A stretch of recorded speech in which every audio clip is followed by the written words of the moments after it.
Hello, I'm Michael Caine. And tonight, I'm going to read you a story which has never been read. It's a story, well, it's the story of love and Christmas. It's "Twas the Night Before Christmas", as though written by Eminem. And I'll be reading it at a North American accent for effect and ease.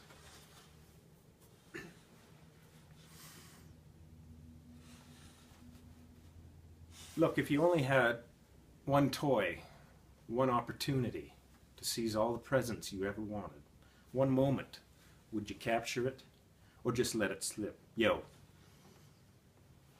'Twas the night before Christmas when all through the hizzy my stepdad was wasted, my mum in a tizzy. Her mesh stockings she had lost in the back seat of the car, and she needed them now. She was off to the bar. Although Santa was probably her favorite man, there was work to be done. She'd made other plans. Because Dad was so drunk, I'd put myself to bed and dreamt of Miss Sugarplum giving me... Well, she was married to Ed.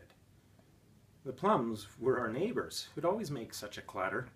As I grew older, I'd learn what was the matter. And then I began to dream of the toys. I was man of the house, but still just a boy. I suppose what I needed was a long winter's nap, but the thought of Santa's presents, I just needed to rap. With an R, not a W. Up until then, the best gift I'd been given was a carton of smokes with bonus lighter tucked within. But I couldn't stop thinking of so many cool toys. I wanted them all. I needed them. Yeah, boy. The man who was coming, they called him St. Nick.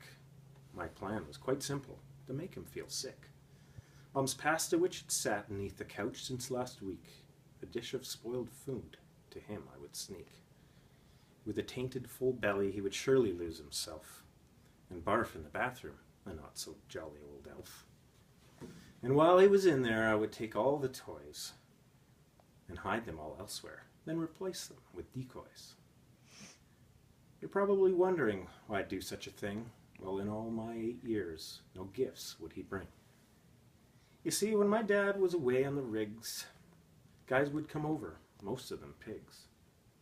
The exception was Santa, who thought Mum quite hot. Naughty and nice. He'd visit a lot. Despite all the visits, he'd never bring toys, except for the ones that would make Mom make noise.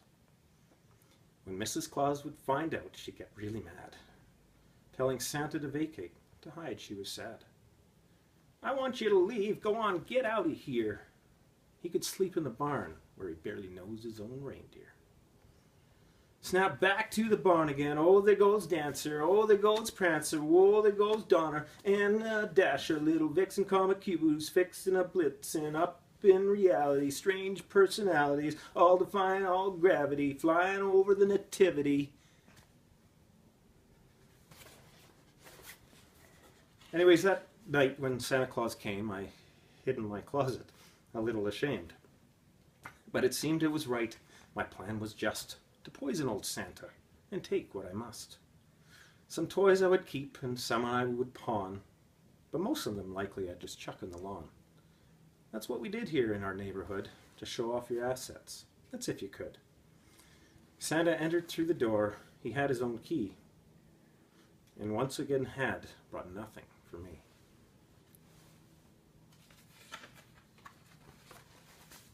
Don't worry, it'll end soon. Leaving every toy outside, Nick had come for some lovin', but then was distracted by the food on the oven. I'd placed it right there for Santa to spot, and he fell for the trap. He ate the whole pot. It didn't take long for the toxins to kick in. His head was so dizzy, he started to spin. He was nervous, like he had slept through Christmas service. Santa's choking now, more than words would come out. He's puking now, oh wow, it's so loud. There's vomit on his Christmas sweater already. Mom's spaghetti. Then I went to the lawn and found all his bags, removed all the gifts, and replaced them with rags. He was so sick, like he had pulled an all-nighter, and when he was done, he was 11 pounds lighter. I'd gotten my revenge. I'd had my fun. Then I began to think of what I'd done. I'd made a mistake. I'd been rather selfish, thinking only of me. I hadn't been elfish. So I came out of hiding and told everything to Santa. For once, it seemed he was listening. I was shocked and surprised. He didn't get mad, not even to wake up and tell my drunk stepdad. He even helped pack the gifts I had stolen. He was really quite nice. Plus, he had to get rolling. The moral of this story, well, it's a difficult one. Taking things that aren't yours can really be fun. But giving them back, that's your choice and your fate. And always remember, it's never too late. So it's more than just me and more than just you. It's about all the good things and bad things we do. Nobody's perfect. We do what we can. To love one another is really the plan.